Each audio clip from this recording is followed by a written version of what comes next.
Stil, meisje, stil. Hey.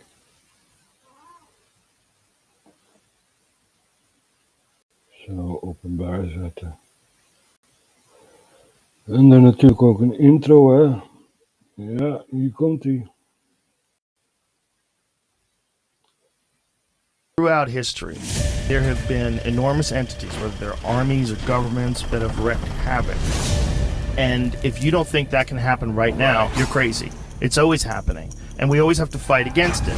The idea of saying that freedom is important is a frivolous notion. You have to understand what you get when you don't have freedom. Once people have control of you, they do bad things. Just a psychological state of people that have absolute control over you, and then they want to tell you what to do. You know, there's some people that are bad parents. They're like, just shut up and go to your room. They don't want to deal with it anymore. That's some parents, right? It's also some governments. And they treat people as if they have to listen, and they know better than you, and you're just going to have to get used to doing this, because this is how we do things. Like, hey, no, fuck you. You're just a person. You shouldn't be telling all these other people who disagree how they have to live their life. How can you do that? The only way. You have to have ultimate power. You have to be the only one who's armed. You have to be the only one who gets to say. You have to be stuck in this weird situation where you can change laws, change rules because there's an emergency. Get away all sorts of protections that people have had in the past. And then you never get it back. Then you never get it back. Hello to you all. You're watching RHTVLive. We're streaming live from Maastricht, which is in the south of the Netherlands. So, what are we going to talk about? Well, last live stream we were talking about the Tytler cycle. You guys remember that? The Tytler cycle: bondage, courage, liberty, abundance, selfishness, complacency, apathy, dependence, and then back to bondage, right? We explained this. At least we try to. And if I look around the world, I see people in bondage. Ja, mensen, als ik zo rond de wereld kijk, dan zie ik dus gebonden mensen. Ja, en waar heb ik het over? Waar zou ik het over hebben? Wat staat er op de radar van RHTVLive vandaag? Kijken of jullie het al kunnen raden. We gaan even over naar de studio. Zo. De chat. Gaan we openbaren. Nog niemand die kijkt. Oké. Goed. We gaan gewoon door. Dus ja, we hebben de Tytler cycle laten zien. Hey, stil nou. Stil nou, meid. From bondage, faith, courage, liberty, abundance, selfishness, complacency, apathy, dependence, bondage. Hey, stil. Kom nou. Hey. So, this is the Tytler cycle, and he was a Scottish scholar, very famous scholar, and also historian, judge, writer, advocate. So he has a lot of knowledge, right? And this is his cycle. Now, I put down the question, right? Which people are in bondage? If you look at the map, which people are in bondage? Well, what's on the radar on RHTVLive is, of course, Israel and Palestine. Yeah, Palestinians are in bondage. You can see that there are elections around the corner in Israel because they say we need to get rid of those Palestinians. You know, those people who call themselves Palestinians. So it's basically raining bombs in Gaza for a few days. And now there is a standstill, ceasefire expected on Sunday. Well, it's a Sunday today. A ceasefire in Gaza is set to take place later on Sunday at 5 o'clock or 8 p.m. local time, according to Islamic Jihad sources at Egypt's mediation team. Al Jazeera's correspondent has reported. So this is what Al Jazeera says about the situation, right? This is not what I'm saying. So, very, very sad to see that, let's see, 36 people in Gaza were killed by the bombings. And is that fair? Is that fair? Let's see if the Gaza Strip is powerful enough to take on Israel, right? Let's see. So here we have the Gaza Strip. And basically it's barricaded with a very big fence and een gracht, een hek, een gracht en dan nog een hek. So a fence, a drainage, and then another fence with barbed wire and stuff like that. And nothing is allowed in or outside of Gaza, right? So the border at Egypt is also with barbed wire and stuff like that. So people cannot escape, right? And then let's throw a few bombs, you know, and who cares about these people we killed? We got politics to do, you know. Very, very sad to see. And this grows further and further away from the once popular two-state solution, right? Beginning to be one state. And you have people that, you know, see themselves as Palestinians. And Israeli people are like, you are scum. You need to die. Not all of them, right? Not all of Israeli people, but there is a small fraction that says you are scum. You need to die. You know? Very, very sad to see what's happening here. Let's see what else we got. We got this guy here. Now listen closely to what this guy has to say here. Folks, I want you to take a minute and step back to 1971 with me, if you will. That's the time when a group of fellas, George Soros and Klaus Schwab and Henry Kissinger and the likes of them self-righteous motherfuckers, decided to start a club that's now called the World Economic Forum.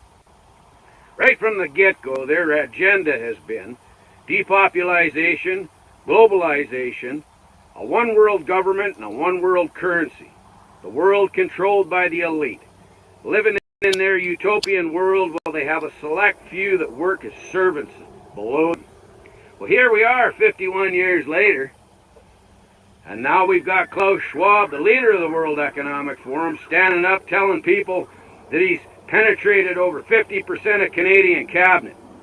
You look at the World Economic Forum website, there's Justin Trudeau, Chrystia Freeland, Jagmeet Singh, all part of the World Economic Forum.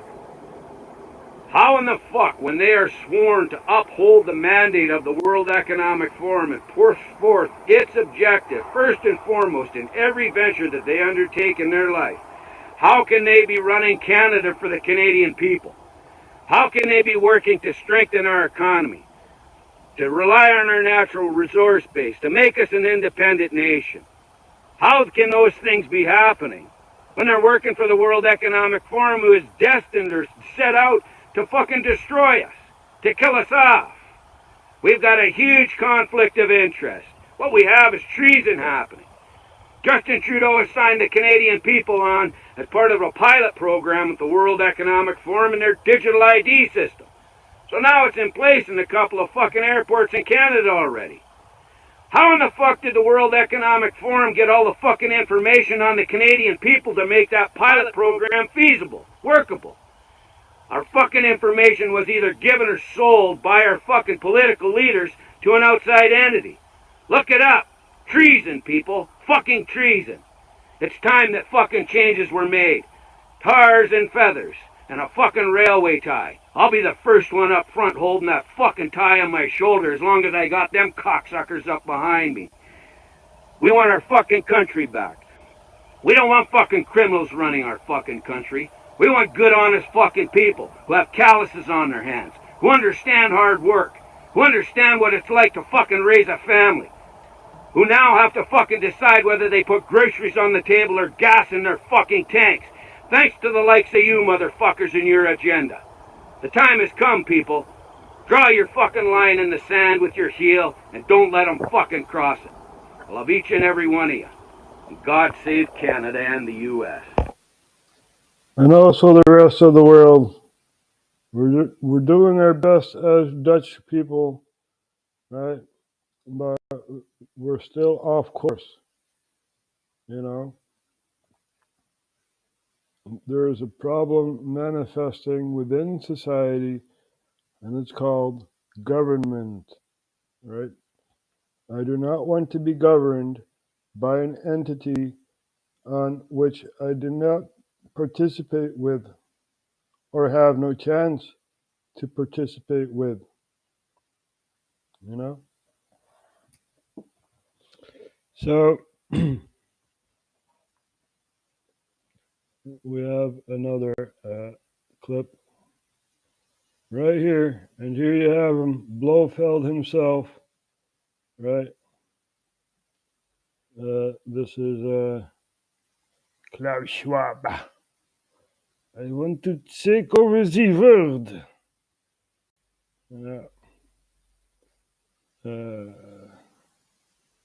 Wait. Blofeld. There you go. Blofeld himself. Here you have him. He's even been in Austin Powers, you know, super spy. There you have him, Blofeld. And here we have Klaus Schwab, right? And, you know, it's really, yeah, he looks like Blofeld, right? He's just missing the cat. So we're going to take a look at this here. This is a very disturbing progress for many people, and they just feel overwhelmed. And you develop some kind of a bunker mentality. You say, why not my little small world? And this creates a kind of tendency of egoism, maybe even nationalism, fundamentalism. You want to go back to the old world. You want to go back to the old world. Yes. Because we have a new world order. And you must comply. You must comply. Akla. And all these other people. Beautiful people.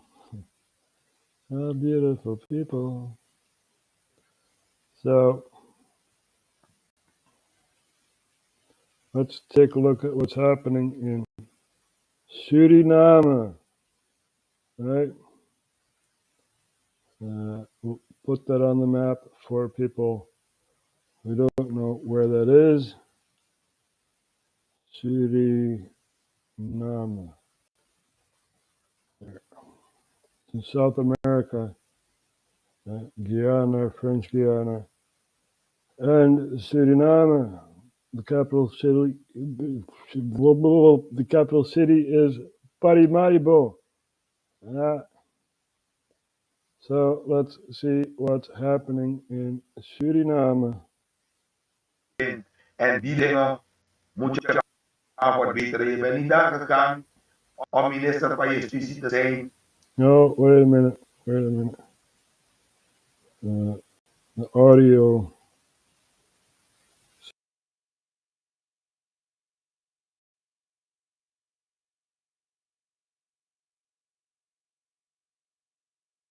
Is een actie van politieagenten om te gaan kijken, om te gaan bemiddelen met de ouders, om te gaan kijken van wat gaan we doen.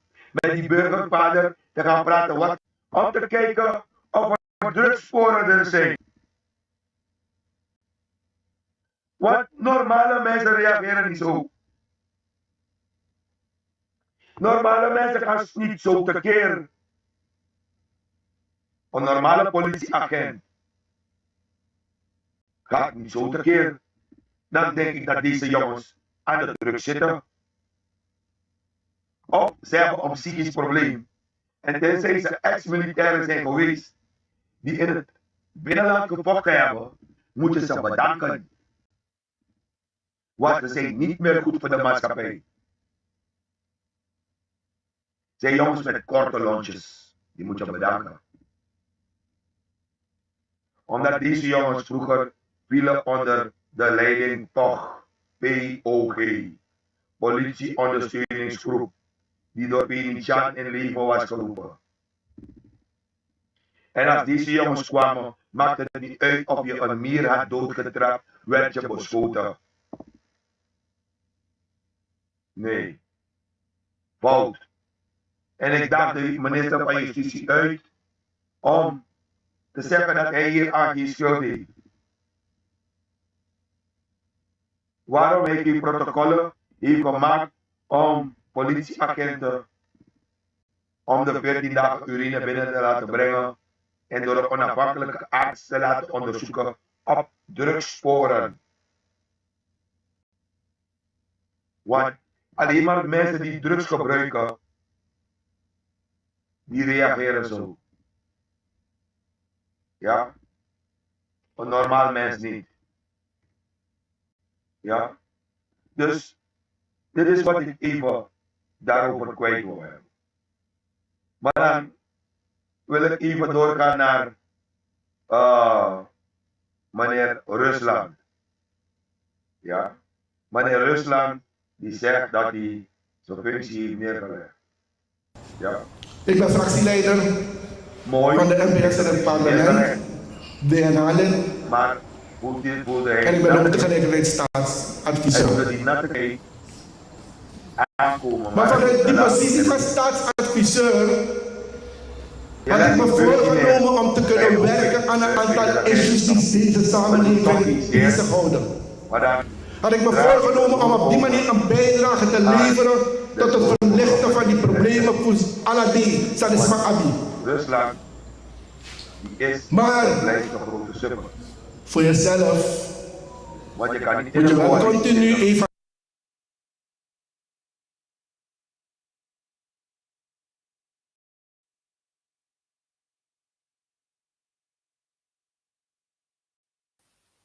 Zo, dat zijn ze allemaal. Het zijn allemaal ciphers. Ja. kijken, Frankie kijkt mee. Ja, we hebben het over geopolitiek, Frankie, zoals altijd. Erik Wortel vindt het mooi. Altijd mooie geopolitiek. En even kijken, hoe ik die banner nou? Daar. Freedom Info, Geopolitics, History and News. Yeah. So, this is what's happening in the Gaza Strip. And it's very, very sad to see. There used to be a two-state solution, and the death toll rises to 43. It's very, very sad, you know.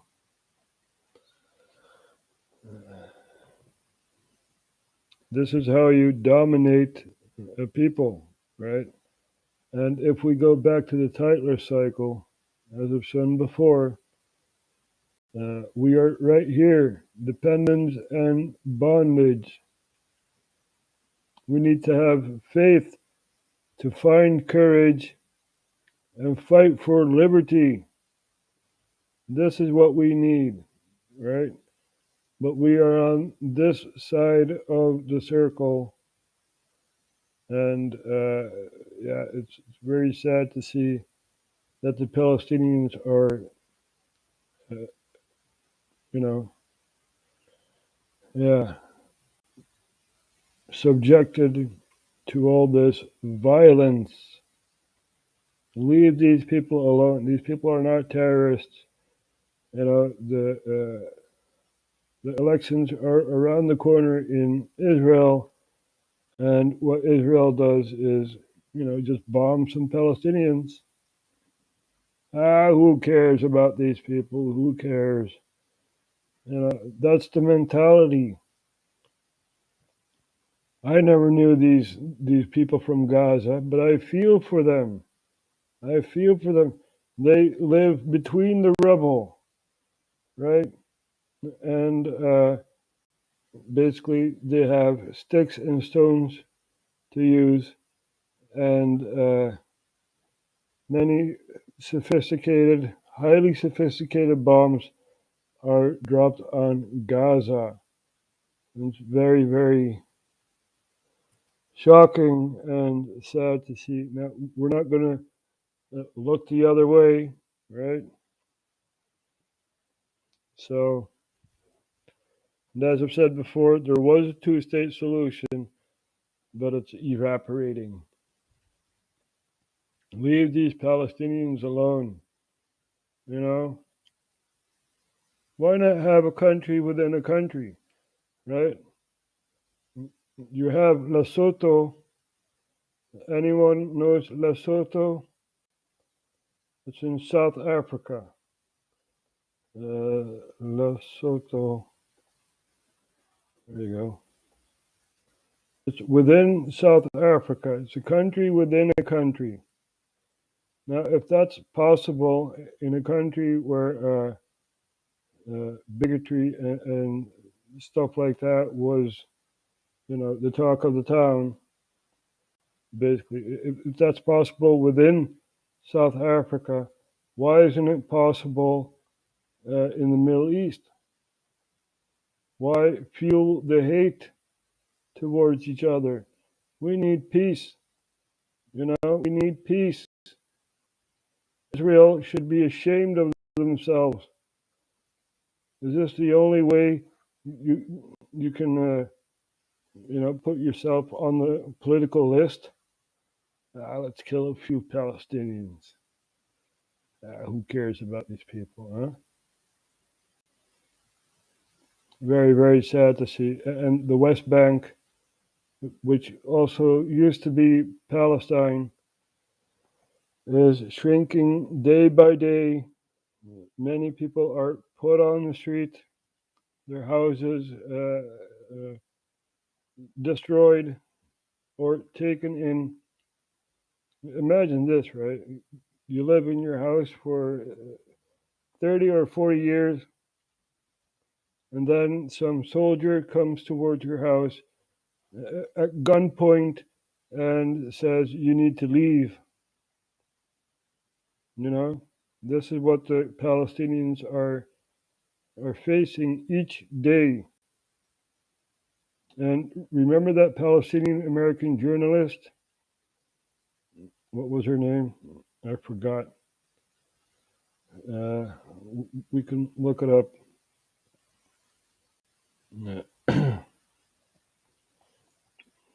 Journalist killed Palestine. Shireen Abu Akleh. She used to be an American Palestinian who was at the West Bank, you know, and she got killed by Israel just because she's covering on what's happening in the West Bank. What about that other American girl who got run over by a tank? Yeah?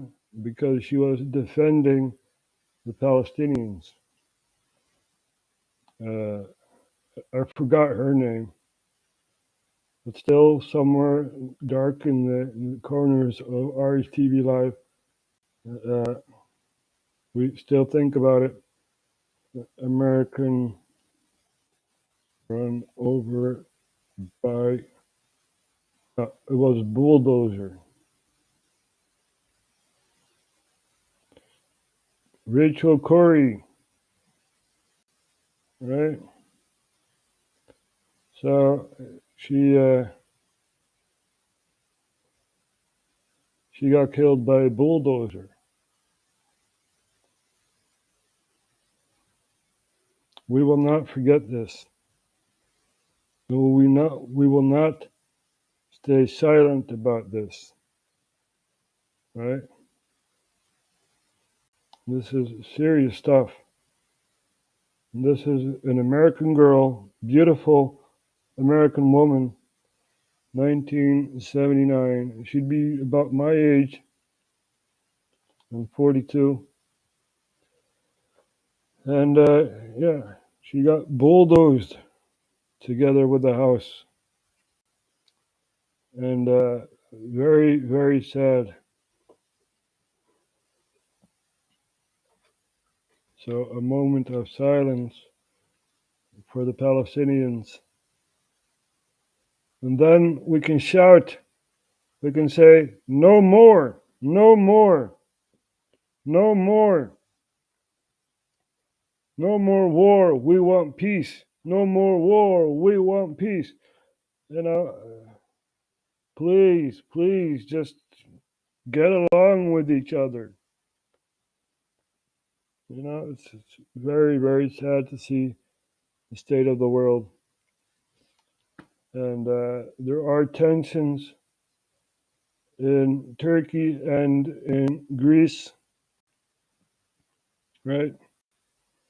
Because Turkey had made a deal with Libya for a pipeline, gas and oil pipeline, you know, and that pipeline goes through Greek waters. And the Greek population, government, does not want that. So this is tensions between Greece and Turkey, and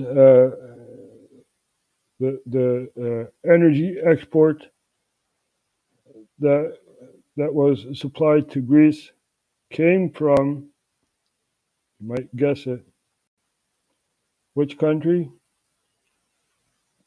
Which country did the gas supply come from for Greece? Indeed, Ukraine. Now, which country is in a war? Indeed, Ukraine. And why? Because in the east of Ukraine, they basically separated themselves from the central government in Kiev, and ever since there has been a civil war, right? The government against the population, and the Russians are backing the east of Ukraine. And let's not forget that there are gas fields in the east of Ukraine, right? So that is also a thing to think about. Now, Ukraine gets gas from Russia. Russia is basically the main supplier for gas in all of Europe. Now, the EU said, nope, we don't want Russian gas or oil. We're going to boycott Moscow because of the war in Ukraine. And we are going to back Ukraine. And Amnesty International had found out that the government is using their own population as human shields, as I've said before on our RHTVLive. So this is what's happening. So back to Greece and Turkey, right? No more gas supply in Ukraine. So no more gas for Greece. And since Turkey made a deal with Libya, Greece says, hey, wait a minute, your pipeline is going through Greek waters. We're not on the table. You know, we want to join so we can also get gas from Libya. And if you look at Libya, 10 years of civil war, civil disputes, and this and that. And sometimes there is still fighting going on, but those are skirmishes compared to the war in Libya. And there's an international government, and of all European countries, Greece and Italy, the countries most in debt, are trying to develop Libya. And why is that? Because this is a port towards Europe for all the refugees. Right? They cross the Mediterranean and either wind up in Lesbos, some Greek island, or in Italy. Hey, still cup. Still now. Quiet cat. So, that's that, right? And I was live at Frankie, the Freedom live stream, and I was kind of explaining about the first thing they attacked in Libya, which was the central bank. Now, why is that? Why would you attack the central bank whilst you want to attack the government? Well, that's because the central bank is a distribution point for money. You see, when you destroy the central bank, you cannot go to the ATM to get cash, right? So this is what's happening, people. Libya is recuperating after 10 years of civil war. They have no government. They're still trying to form a constitution, a new constitution. They already had one, but it's shredded after 10 years of civil war, which was initiated by Obama and, of course, some NATO countries. So that is Libya, right? Now we have Iraq. Iraq went to the polling station and cast out their vote, right? And in October last year. And they still have no government. So they've been protesting in Iraq. They stormed the government. Iraqi people in parliament, and this happened 10 days ago. And I believe there's a large fraction of people that are gone, but there are still some diehard people in parliament, in some office somewhere, and they are still protesting. So let's see if we can. This is not the first time this happened, right? The Iraqi people they want their freedom. Now, if you look at Iraqi politics, it's very hard to describe, but there is a Muslim cleric, a Shia cleric, right? And he basically says, we need new elections. So the Sadir followers continue protests at Iraq Parliament. AP, fresh from the press 1 hour ago. So we're going to take a look at what this guy has to say.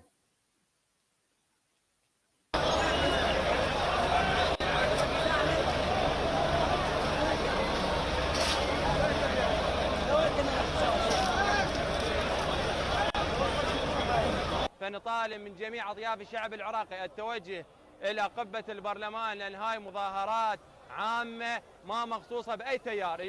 Wait a minute, my Iraqi is not very good, so we can get some subtitles. Nope. Well, these are followers of Muqtada al-Sadr, which is the Shia cleric I was talking about. For the veterans that have toured Iraq, they know. Oh, wait. Oh, well.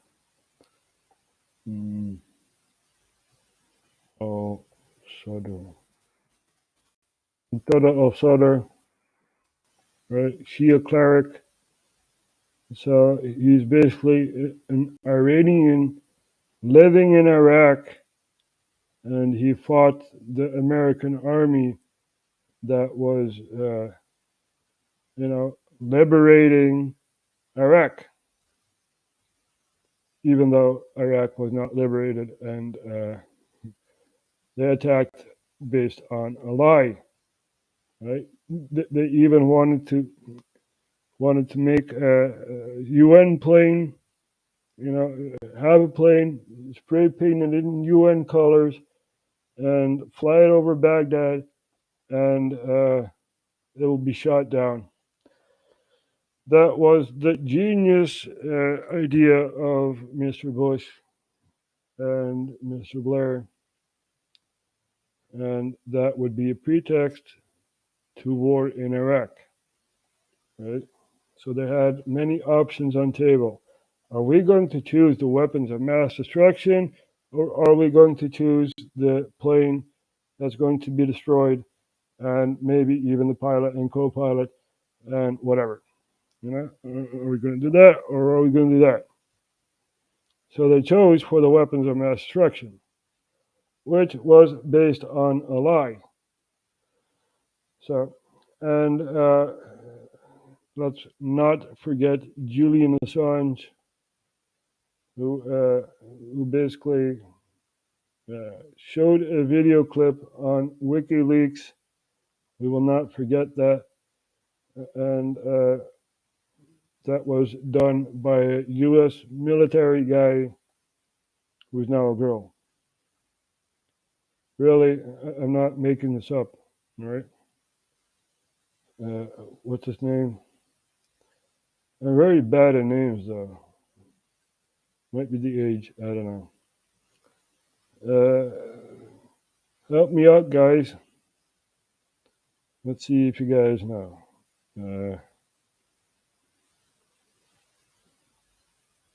No? No one?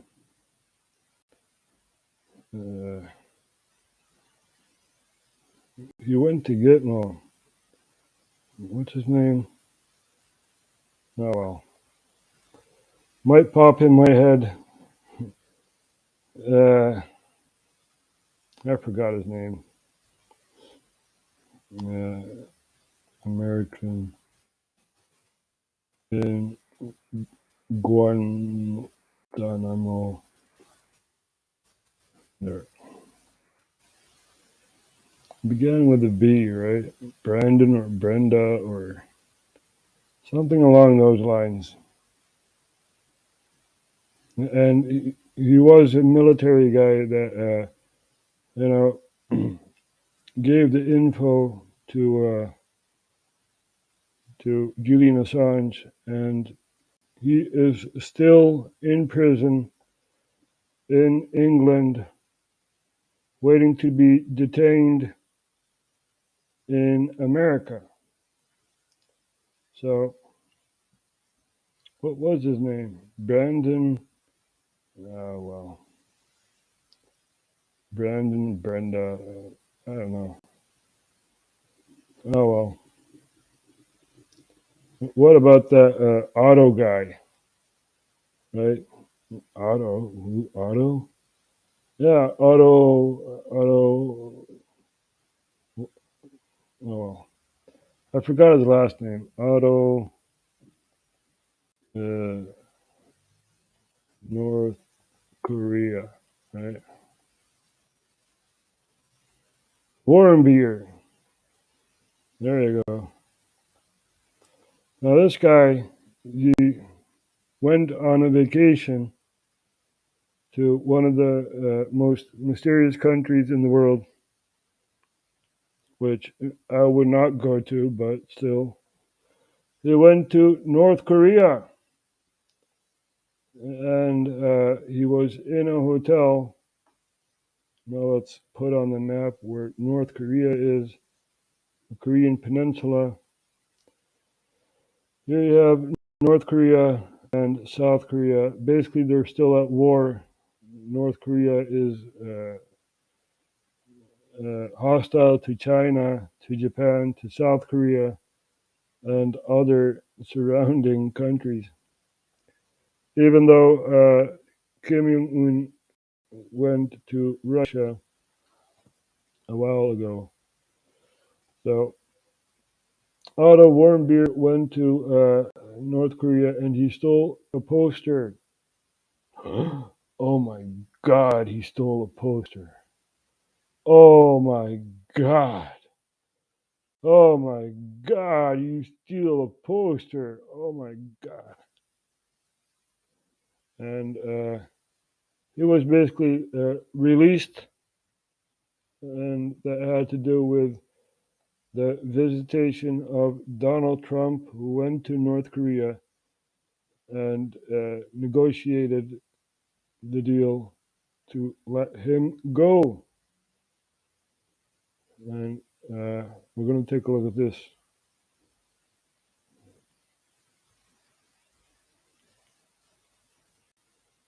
The horrifying and mystifying story of Otto Warmbier. He was a promising young student at an elite American university who was arrested in North Korea. The regime there held Warmbier for more than a year, only to release him nearly a week ago in a coma. And then today, a tragic ending to this story with so many questions unanswered. This is the action that may have cost this college junior his life. Then 21-year-old Otto Warmbier attempting to steal a propaganda poster from a hotel in North Korea. Oh my God, you stole a poster! You stole a poster of our dear leader! You're not allowed to do that! I'm going to punish you to death! You go work in a camp, you dirty American! This is what they think, right? So we're going to see the response of Otto when he was still alive. It's my life.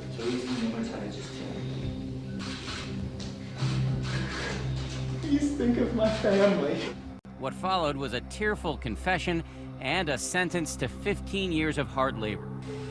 17 months later, Warmbier was carried off a plane on U.S. soil, unable to walk, talk, or respond to verbal commands. We're thrilled that our son is on American soil, and I'm able to talk to you on Otto's behalf, and I'm able to wear the jacket that he wore when he gave his confession. Today, just 6 days after that, Warmbier died. His parents writing in a statement, Otto has completed his journey home. Thank you very much. President Donald Trump promptly weighing in. At least we got him home to be with his parents, where they were so happy to see him, even though he was in very tough condition. It's a brutal regime, and we'll be able to handle it. It is not yet clear what impact. There you go. Right, everything I just said, true. Right? And every life is important. Now, look at all these soldiers marching for the great leader. I would march the other way. I would be like, screw you. I'm not going to march for you. You know. But that is the light that they are dimming. And I don't know if there still is a light of resistance against the North Korean regime. Even though I do know that there is someone from North Korea, Yeomni Park, Yeomni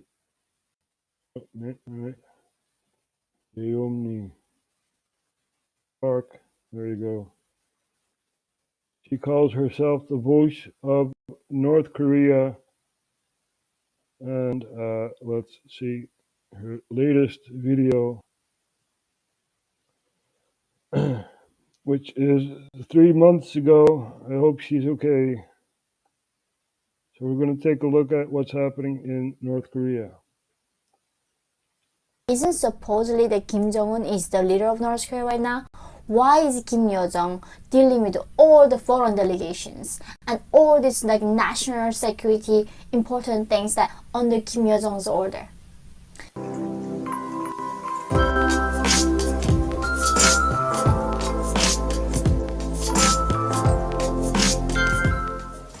Hi everyone, welcome to my channel. The world is a crazy place, and including North Korea obviously, and I'm here to cover what's happening in that country today. So recently, Kim Jong-un has been starred in a almost Hollywood-style film, and this is so beyond bizarre that I want you to watch it first and then we discuss further.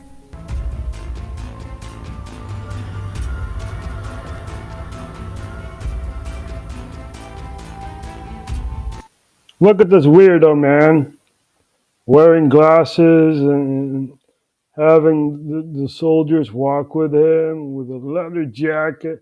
Look, man, I'm a king. I got sunglasses, I got a leather jacket, I got a big belly, and all you underlings, I don't care about you, you know, you can starve to death.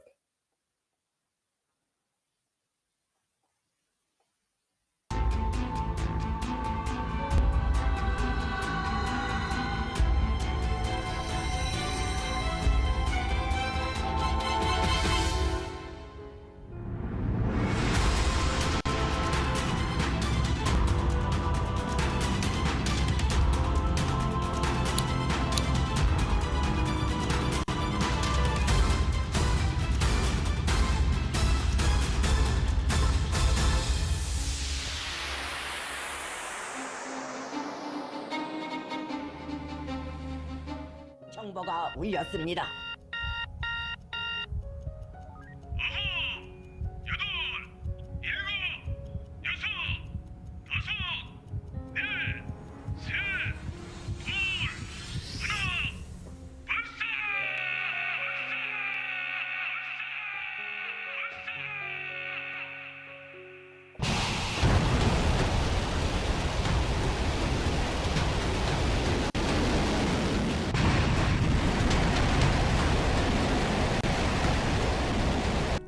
Yep.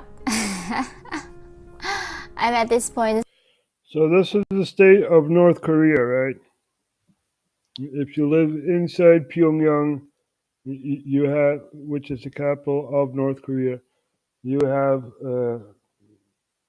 at least some access to technology and this and that. And there is no internet as we know it. It's intranet, right? Connected to the computers within the room, put it that way. And very, very sad to see what's happening in North Korea. Now, let's get the response of a North Korean. Speechless about what I just saw, and I hope you, this is North Korea is a mystery to even myself, somebody who was born there, who lived there, who grew up there, still is a mystery, and it is one of the last few mysteries that left on Earth for the humanity to figure out. I know that we are still figuring out the universe, but we still gotten very deep into understanding what this Earth is about. But You, me, I'm glad you're here, even though it's April 12th, you last posted it. I hope you're okay. You are a sister. You know, you're a sister of humanity, trying to lay bare what's happening in North Korea. And I, as a foreigner, I cannot explain the horrors that you people need to face every day. I wish you a free society, but must come from the people themselves. And the people are malnourished, you know, and they need to go to work and this and that. Very, very sad to see.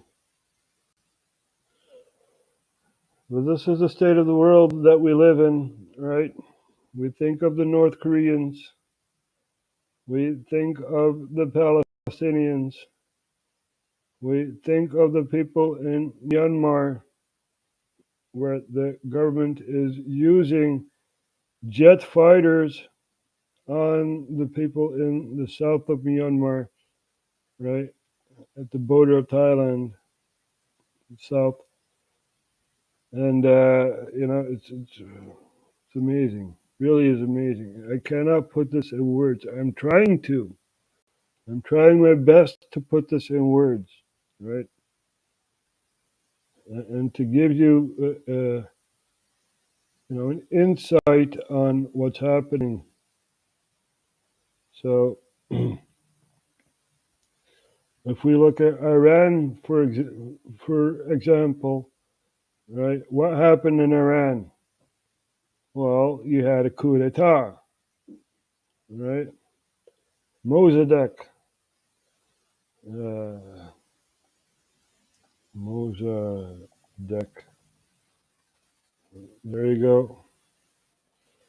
He was removed in a coup, right? The Iranian people voted this guy in.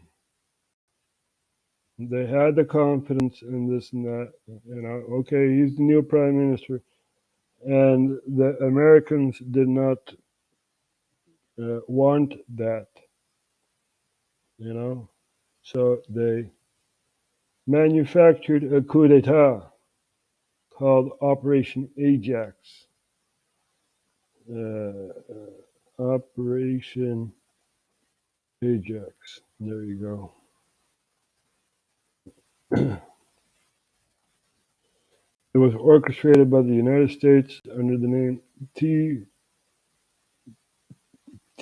Ajax Project or Operation Ajax.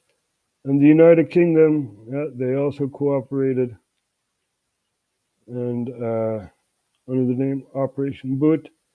The clergy also played a considerable role. The 1953 Iranian coup d'etat. Very interesting, right? And after the coup, you got the Shah, Shah. There you go. Former Shah of Iran. You see? And the Shah opened up Iran. You know, he said, "Oh, Western corporations, come on in, come on in." And the people in Iran did not want that. So what happened was a revolution against the Shah. Iranian Revolution, 1979. There you have the Iranian Revolution, right? And this guy here is the Ayatollah, I believe. And so after they kicked out the Shah, who is now living in the United States under protection of the United States, somewhere in the East Coast.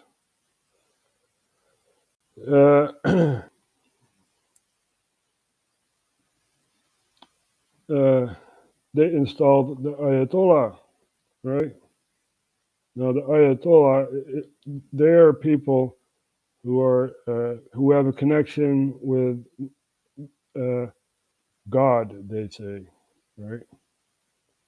So basically, you have the prime minister who has to listen to the Ayatollah, who gets a message from God, as they say, and the prime minister has to do that, you know. So this is the political system in Iran. Now, Iran, they look at what's happening in Gaza, right? Your reporter killed. And also this, as I've shown before, here, 43. And Iran says, hey, that's enough, Israel. Enough killing. You stop killing Palestinians, we wipe you off the map.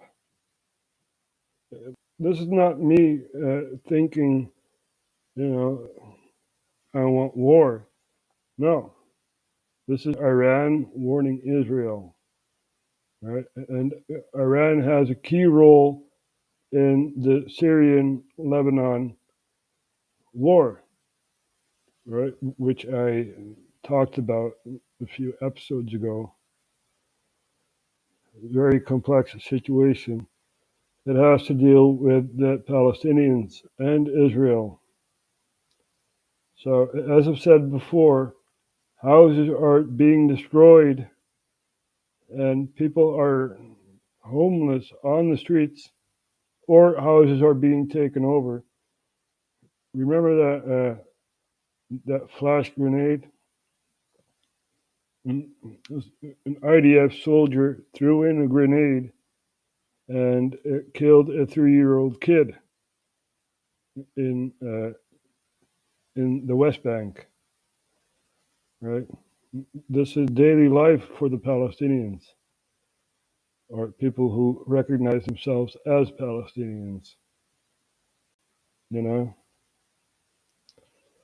So, what about Yemen?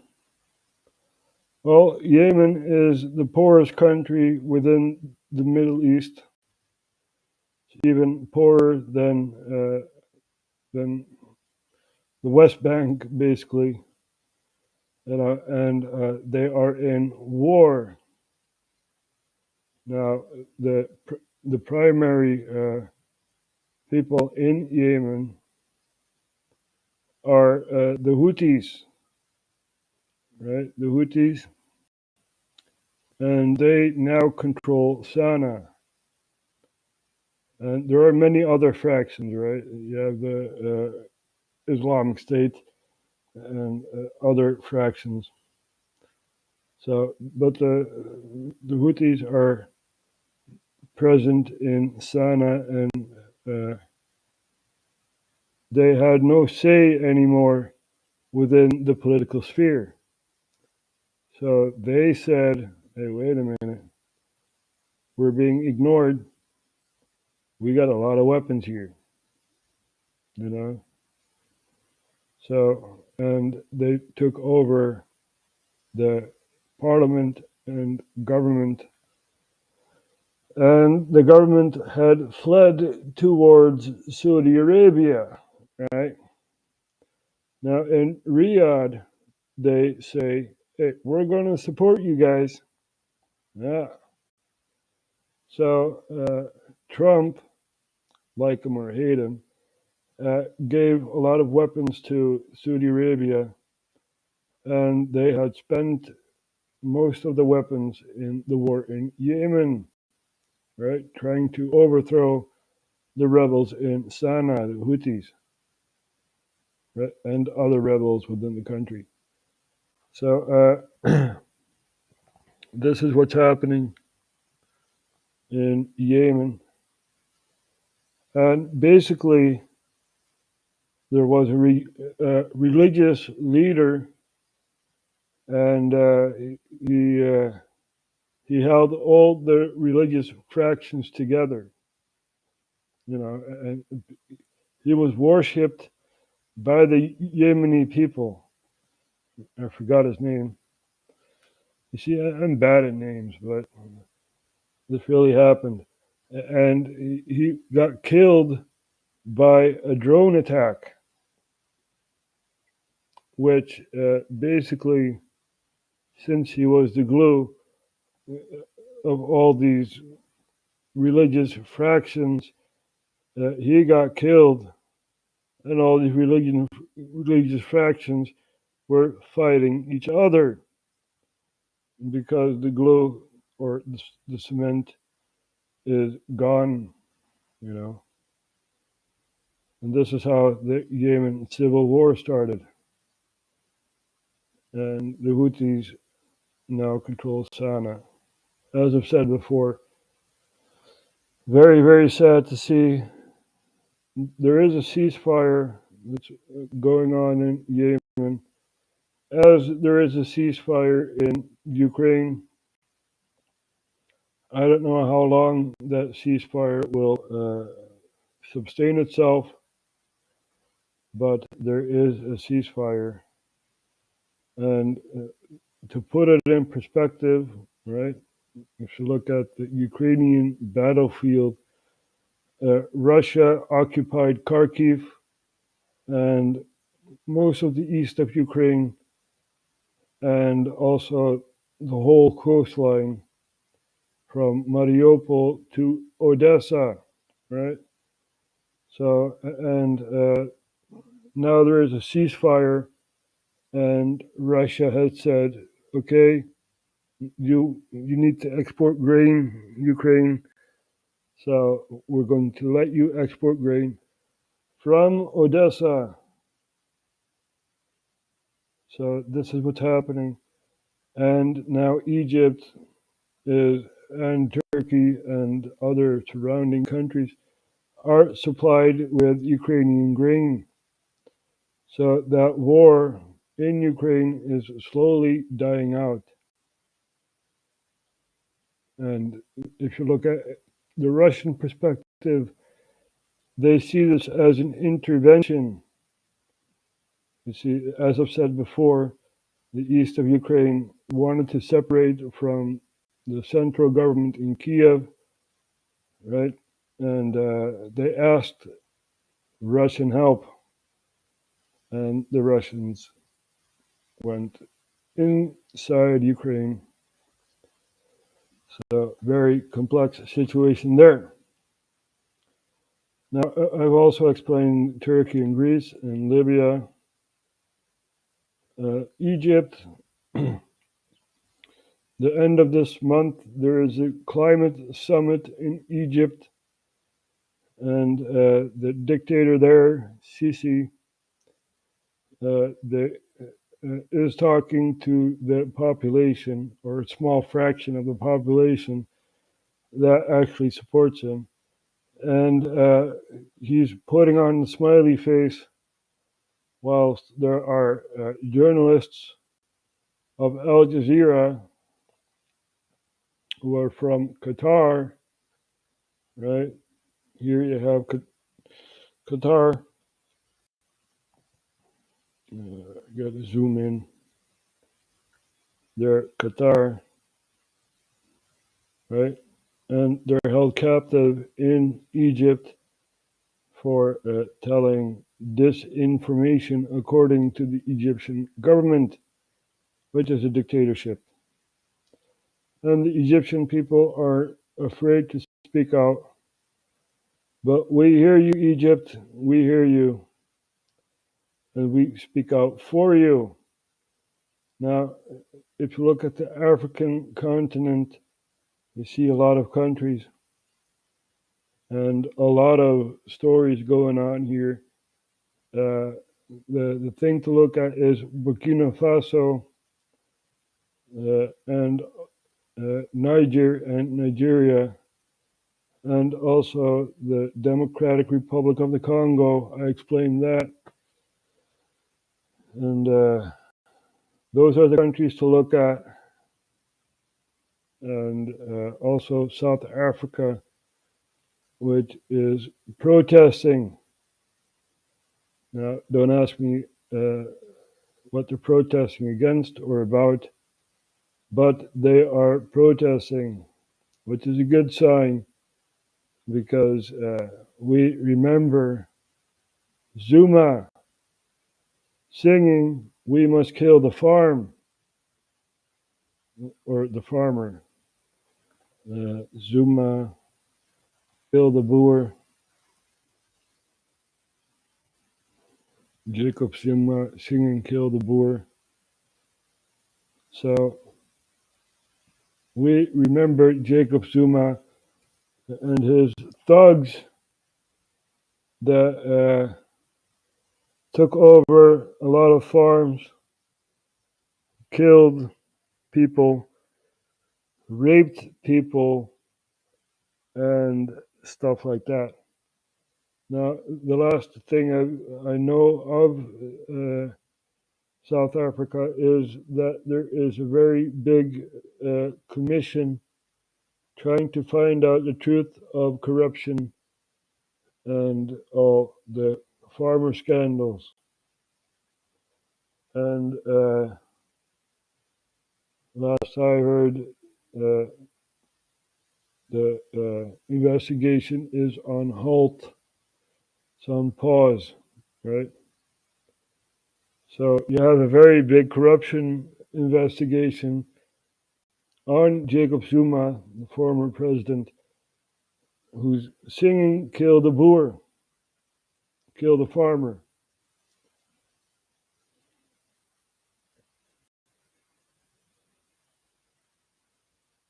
Amandla! Awethu! Ozani sondelani ninenwinileyo. Sizobadubula ngempampa bazobaleka du. Sizobadubula ngempampa bazobaleka du. Ulipul sizokushaya uzotuthulwa uliphuno sizokushaya uzobaleka sizobadubula bazobaleka sizobadubula bazobaleka uliphuno uzokushaya uzobaleka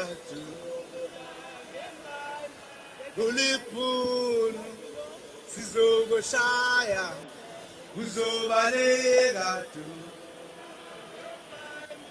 ikhabhinethi soyijubula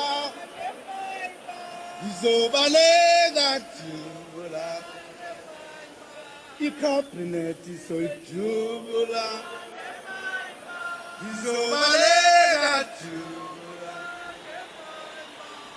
Look at all these people. We're just following orders. Right? Very, very sad to see, and also sad to see that Obama, the guy who was supposed to bring us change and hope, went to this guy and gave this guy an award. Right? Oh, you're a good president. Kill the farmers. So, this is what's happening. And, yep, this is our planet, our world. Very, very sad to see what's going on. We also need to take a look at Brazil. Look in October, because in October there are elections in Brazil. Now there are local elections in Brazil, so that is before October. So very interesting to take a look at that. And let's see if the power of balance shifts towards the left or towards the right. Who knows? We also look at Argentina, who is majorly in debt with the IMF, and most Southern American countries, like Suriname, are in debt with the IMF. We need to get rid of the IMF, the International Monetary Fund. It does not work. Okay? Many African countries are also in debt with the IMF, and we also have Sri Lanka, which is right over here, the island near India, and basically nothing changed in Sri Lanka.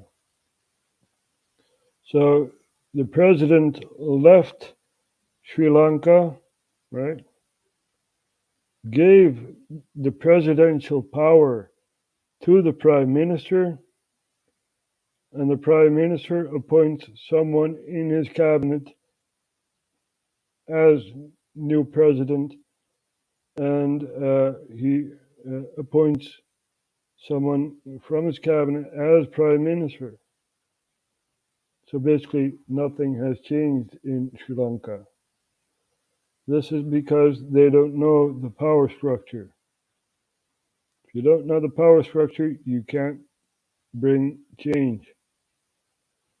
So the power structure is that there are shadow organizations running the agenda for independent countries, right?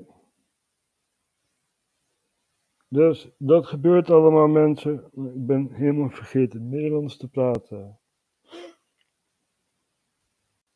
Maar ja, heel veel mensen kunnen het volgen.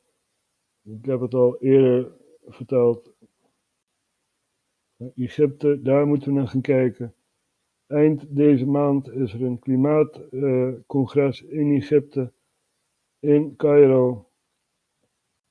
En natuurlijk ook Israël en Gaza. Het is een schandaal. Het is een ramp, een humanitaire ramp. Maar dit gebeurt allemaal. En ik spreek me hierover uit. Ja. Dan ben ik maar de enigste in Nederland en elders in de wereld die hierover uitspreekt. Hey, stil kat. Stil nou. Dus, dit gebeurt allemaal, mensen. Ik verzin het niet. Verzin het niet.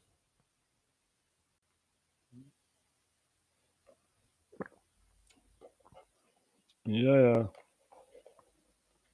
Let's take a look at China. How is China doing with the Evergrande scandal? Let's see if we can China Evergrande crisis. See, 6 months ago, 4 months ago. Oh well. 6 days ago. This is the last news. 7 months, 13 days ago. Evergrande protest. Protest. Basically, Evergrande has fallen, and the Chinese people have invested in Evergrande, a housing development scheme, and they made many, many people poor, whilst they make a lot of money. And as I've said, this is housing development, and the Chinese government is doing everything they can to support Evergrande, even though it has already fallen.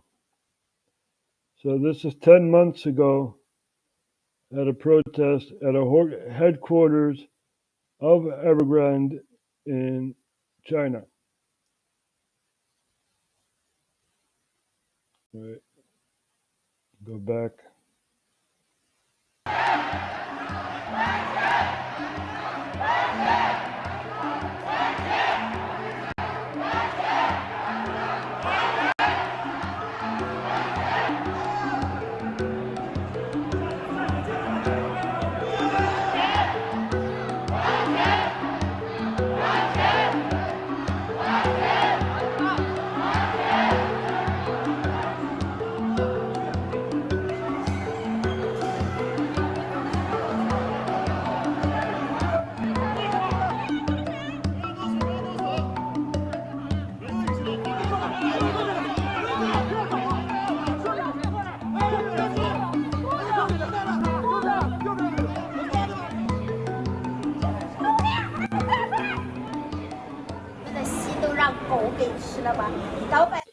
Your consciousness has been eaten by dogs. You see, wait.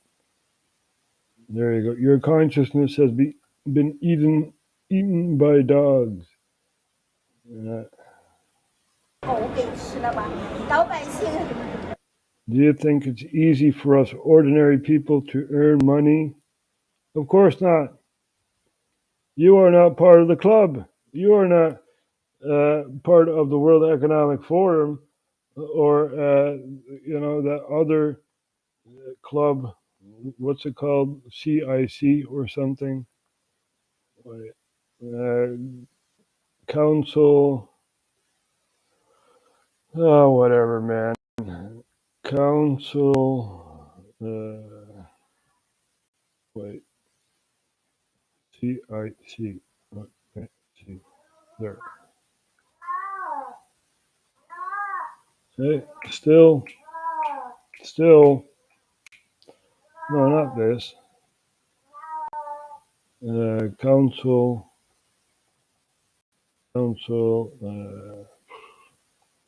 You have so many council, not Council of Foreign Relations. Well, go look back. A few episodes ago, we were talking about this council, and very, very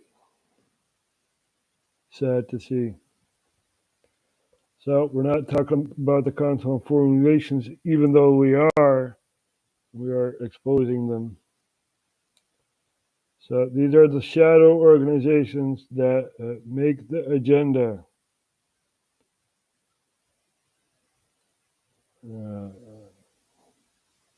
Gaan we toch even kijken hoe het ook weer heet.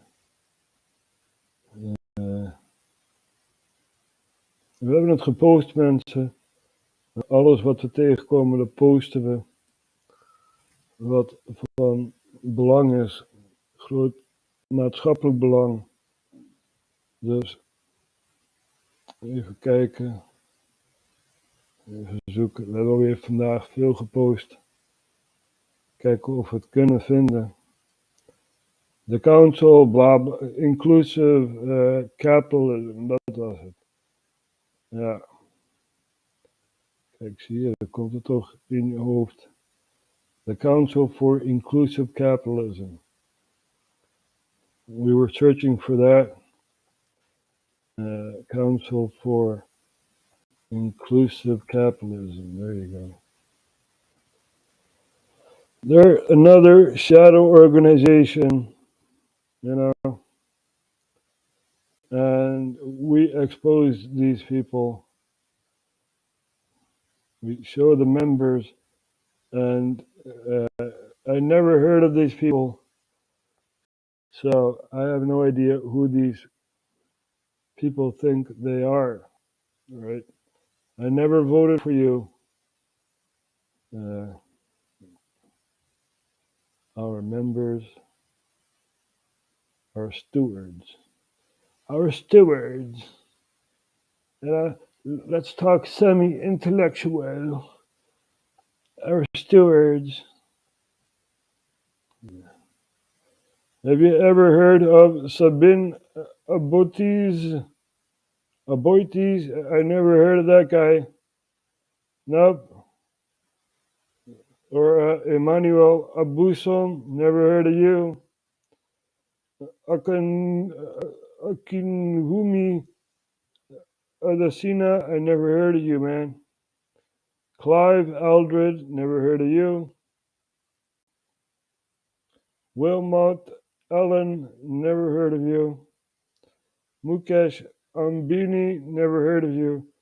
Jamel Anderson, never heard of you. Michael President Anderson, never heard of you. You might be even related to Jamil. I don't know. I don't care. You know, we exposed this guy, right? Calls himself a rapper, right? Here you go. Hip hop artist. Yeah, made a few farts and burps, and then made a hip hop song out of that. Burp, burp, yo, put your hands up in the air, man. Kind of like that, you know.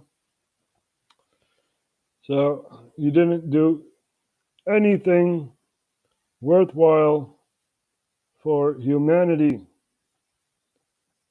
even though you got your award and whatever else. You don't do jack shit. Have you heard of George Ardila? Never heard of her. Or Maui Arroyo? Never heard of you. Let's see what this woman has on her repertoire. Maui Arroyo is a serial entrepreneur, impact investor, educator, and biologist. Okay, whatever.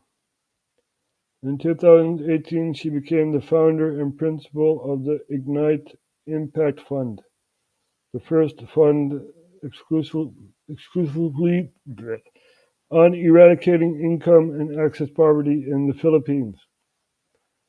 So there you have someone working, I guess, from the Philippines, you know. Never heard of you. Yet you are in the club, in the Council for Inclusive Capitalism. You're part of the club. Yeah, now you can be happy. Now your life is fulfilled, right? Now you have control over the population, right? Yay! Yay! Oh my God. Some people will worship her. You know, it's like, wow, look at her. Mayo Arroyo, entrepreneur. You didn't do jack shit, right? So these people have ego. Let's look at Susanna Barla. let's look at her, right? Susanna Barla, I never heard of you. Susanna Barla started her career in trend and sensing and making when she was 19. Okay. Susanna took part in brand architecting and storytelling for the high-end fashion equivalent of what Bitcoin is for cryptocurrencies and what Banksy is to the art world. Who the hell's Banksy? Oh well. So this is Susanna Barla, and it kind of looks like a Freemason sign here. So you didn't do jack shit and call yourself whatever high-end fashion equivalent of whatever, man. It's all bullshit. But you're part of the club now. You know, you can laugh. You can laugh about the deaths of the Palestinians. That is at 43 right now. Maybe even more. You can laugh because you're part of the club now. You are accepted. Right? You are accepted. So kill more people. Kill, kill, kill, kill. Depopulate. This is what they want. Right? This is what they want. And I know there are trolls listening. And they say, RHTVLive wants to kill people. No, I don't want to kill people. I'm just projecting their thoughts onto the public. You know? So we need to understand the power structure to take it on. Right? There's Big Brother watching, surveillance cameras everywhere. And you as a citizen, when you have a camera, oh, that's bad. That's bad. Not only when you visit like public spaces and stuff, people get in your way, but also when you confront politicians, people do not like that. But I do not care. I want peace, truth, happiness. Those are the three things that I want. Not only for me, you know, but also for the rest of the world. And I do not want to be controlled by this group that calls himself the Council for Inclusive Capitalism, or some president who says kill the farmers, or whatever dictatorship. I do not want to live under a dictatorship. We are free people. You know, we are supposed to be free. But it's the government that says you have to comply. You have to obey. You have to listen to me because oh man, these people are sick. These people are very, very, very sick. I'd like to know how many people are in this group, the Council for Inclusive Capitalism, and have relations with Mr. Epstein, for example, you know, or other child traffickers or whatever. I do wonder. So let's take a look at the comments.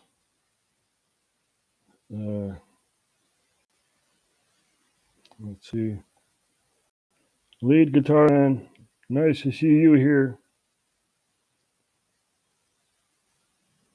thank you for coming over to RHTVLive. We're giving geopolitics the only channel, the only YouTube channel in the world that gives geopolitics. It tries to explain what's happening in the world. So I hope you share. Even kijken. Wat is dit? Kom nu pas kijken. Nou, dit is RHTV Live. En dit is Freedom Info, Geopolitics, History and News. And we're doing this in 2 languages, in English and also in Dutch. So, glad to finally catch you live, says lead guitar man. I've been live long enough. I've also been on Frankie's live. Let's put that on screen. Frankie. So, oh, can't find it here. Well, it's probably in my history, right? Yeah, we got to search. They're freedom fighters. Frankie was also alive. You can be a sheep after the protest victory. You can stand in a farmer's grass field meh, meh, like a sheep as much as the fuck you want. I love when Frankie speaks, you know. I'm wondering what the people in the Philippines are thinking about what's going on, because, you know, in Asia or like in China, they are more complying because government force. You follow the government or we shoot you in the arena. That's what the Chinese do, yes? Killing people, shooting them in an arena, like in a football stadium. This also happens in North Korea, my friend. Don't forget about the North Koreans. You know, all the people in the world matter, except for the politicians, because, you know, they want to control you. They want your money. They want your soul. They want your blood to feed their machine, right? You got to go to work. You got to do this. You got to do that. You got to work for the boss, for the man, right?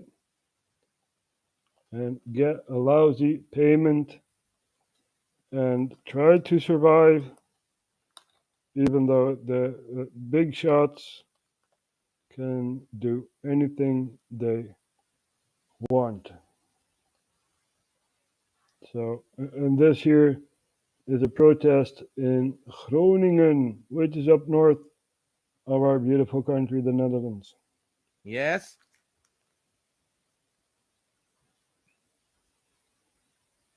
Are the Tibetans free? Are the Uyghurs free? Are the Palestinian children free? Yemen got bombed by Saudi Arabia. Are they free? Are the Ukrainians free? Are the Russians free? Who is free? Can we maybe stop all wars? Or why do bankers and elite people start these wars? Why do they do that? Because of greed. Because of they must be insane. And now they have a global depopulation on the menu with their agenda 2021 or 2030 or 2100.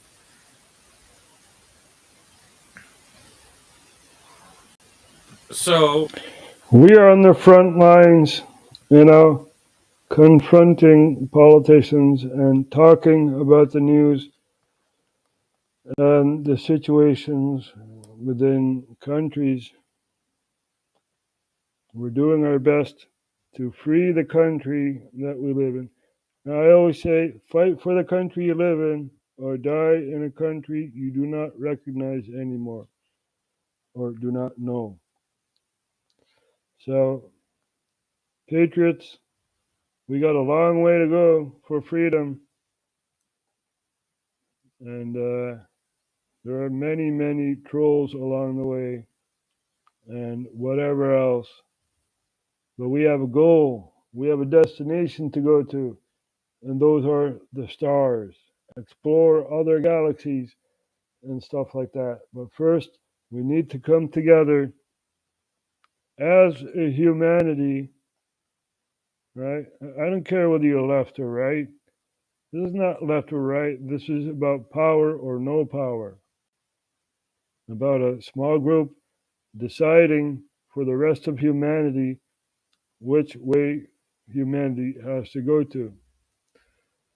So maybe I didn't, put it into words the right way, but I guess you guys understand. You understand what's going on here? And I'm not doing this to be famous. No, I don't want to be famous. I'm just concerned about what's happening in the world. So thank you all for watching. And we're going to leave you with this comment here. Freedom isn't free. Indeed, you must pay a price. And what price do you want to pay for your freedom? Thank you all for watching.